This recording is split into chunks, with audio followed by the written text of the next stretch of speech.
Okay, so I've been wanting to do this video for a while now, and it got cold really fast, so I wasn't expecting that. But if you're wondering why I'm wearing a mask and this and 2 layers, it's because it is 50 degrees outside, it's cold, and this, come here, this girl needs to be groomed.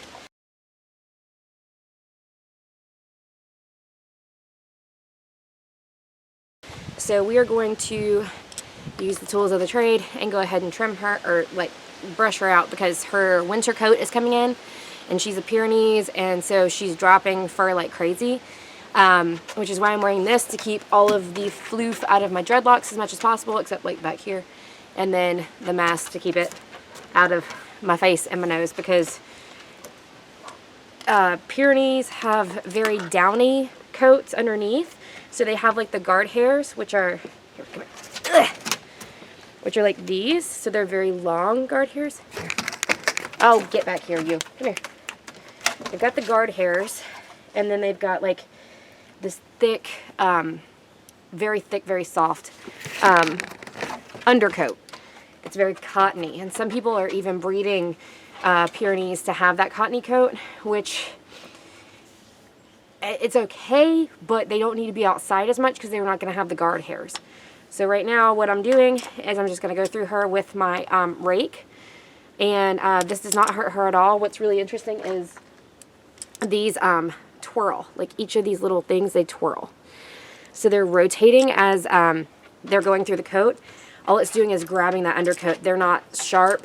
I mean, like if you take anything and like bang it on you, yeah, it's going to hurt. But her, we're just pulling it through, trying to get all that loose hair out. And you'll see by the end of it, we end up with like big piles of floof everywhere. She's got a double coat. So that's what we're going to be kind of working through. And there's different textures throughout. So I'm going to work on all that. And we'll see if we can get her her tail brushed today. Sometimes she's very difficult, and I don't have... I do have a leash, but I don't like to have to use it for that if I don't have to. But I'm just as hard-headed and stubborn as she is. So let's get to it. Let me see if I can get you guys scooched back just a titch here. And there we go. All right, come here, girl. I also wanted to take a minute here to tell you guys a little bit more about our baby. Back in 2020, we had just lost a very dear relative after a 5-year battle with breast cancer. Shortly after that, we also lost our greyhound, Jack.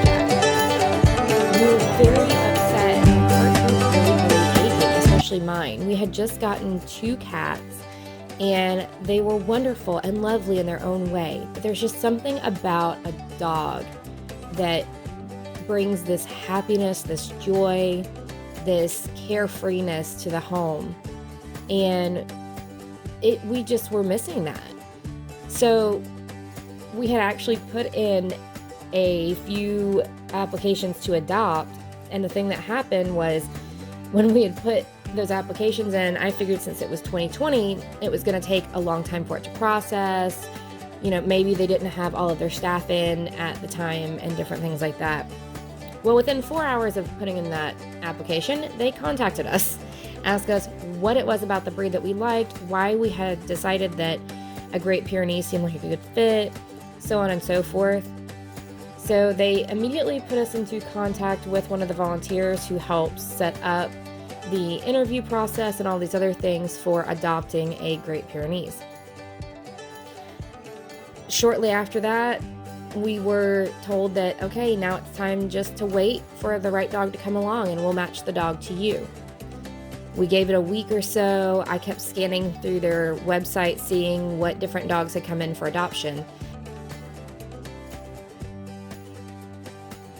My cat is right behind this camera, and he wants to jump on it, so that's why I'm kind of coming after it. You can see he's right there.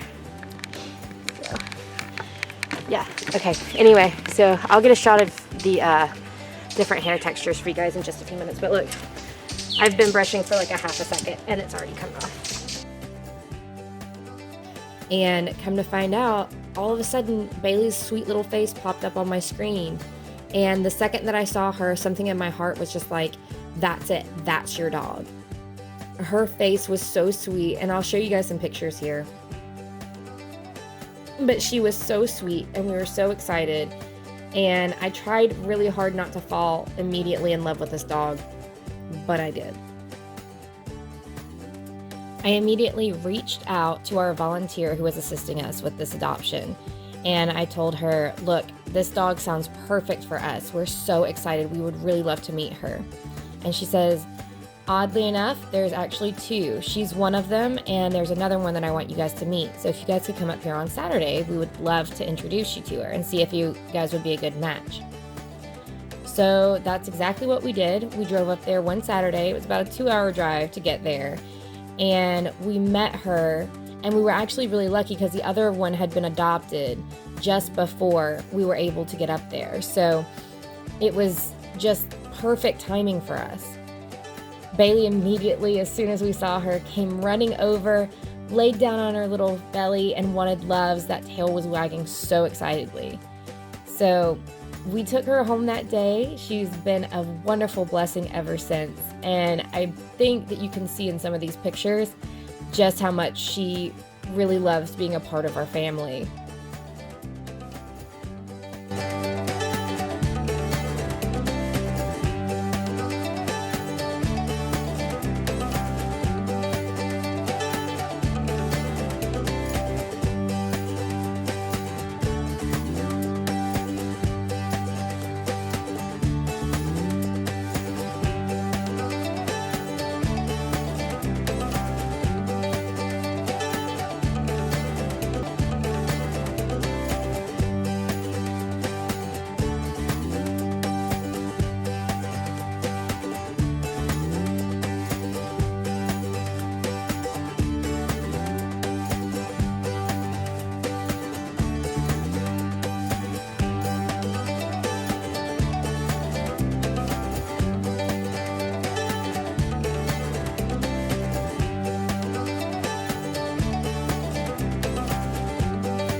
She hears other dogs barking, so she's trying to protect them.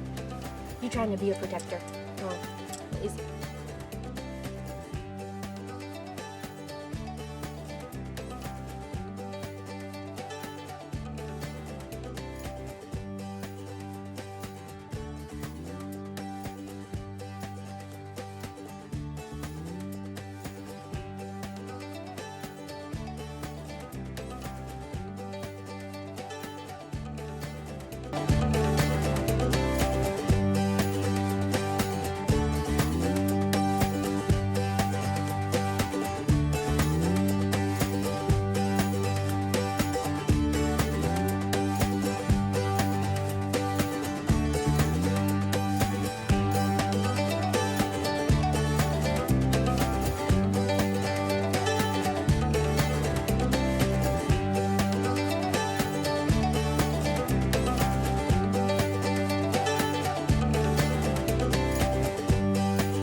Okay, I'm noticing that Bailey's really sensitive. Come here, baby.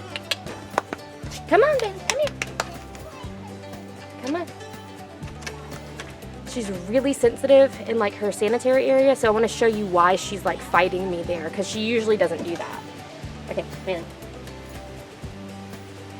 I don't know if you guys can see this. This is one gigantic gnat that's gotten under here because she's so weird about stuff, so I'm just going to cut it out with some scissors.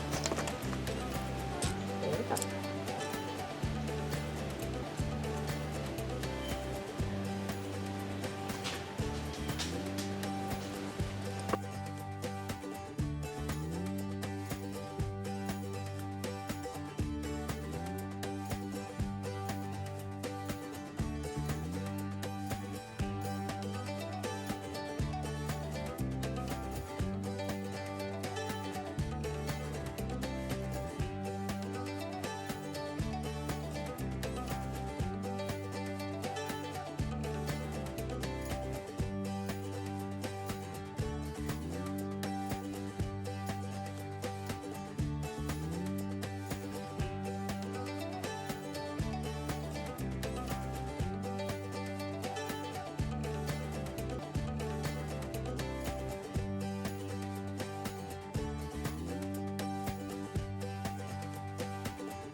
This one just came out all on its own.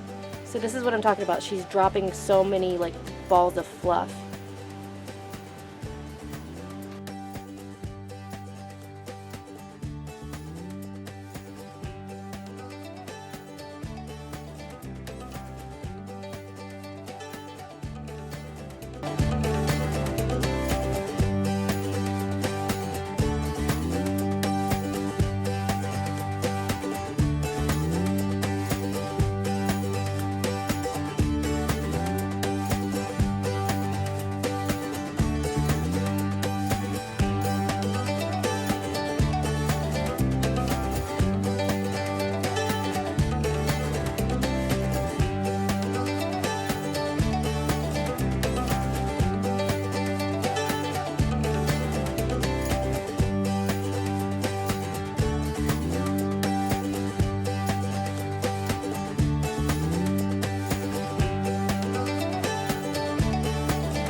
Hair around her bum area is very coarse, and I like to think of it like fairy knots that get in it. They get those really like, it's almost like scratchy, not scratchy, it's very coarse hair compared to the rest of it, and this gets tangled really bad. That's why she doesn't like me doing this, because these are her sanitary areas.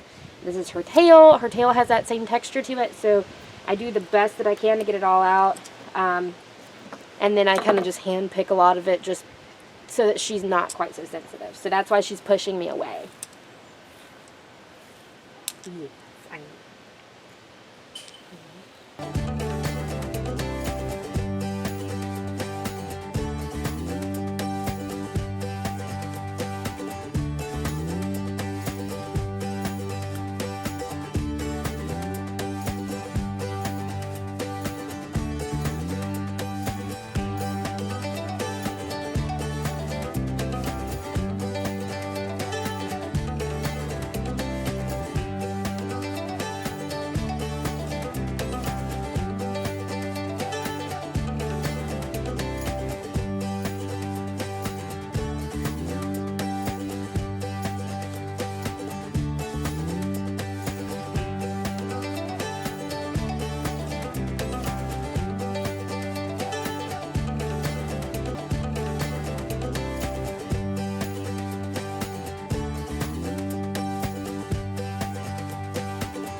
I'm gonna use my slicker brush just because it flues these areas out a little bit better.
Okay, she's all done. She looks a little fluffy because she's been laying down. But I just wanted to show you guys all of the floof and the floof and the floof and the floof. Ignore my junk on the back of my deck, but so much floof. Now, our goal is not to completely like de-shed her, and we do not use a Furminator. She's a little shy right now because we were just doing a thing, but she knows she's been a good girl. So we're gonna let her go romp and play. I'm just gonna undo the baby gate here, and she will go, and she will have fun. Go ahead. There you go. All the fur. All the fur. And on me, it's got fur all over me too. I'm walking on a cloud. There we go. I generally just let the wind do the work here, because the birds will take these eventually and build their nests and stuff, and squirrels and everything, so that's kind of nice. There it goes, just floating away. There's her little sweet self. She's a little pink still because we have Georgia clay, and I don't want to give her a bath today because it's so chilly outside. There's one of her favorite places to lay. I don't know why. I think it's because it's up against the neighbor's fence and they got dogs too. But anyway, so that is Bayleigh.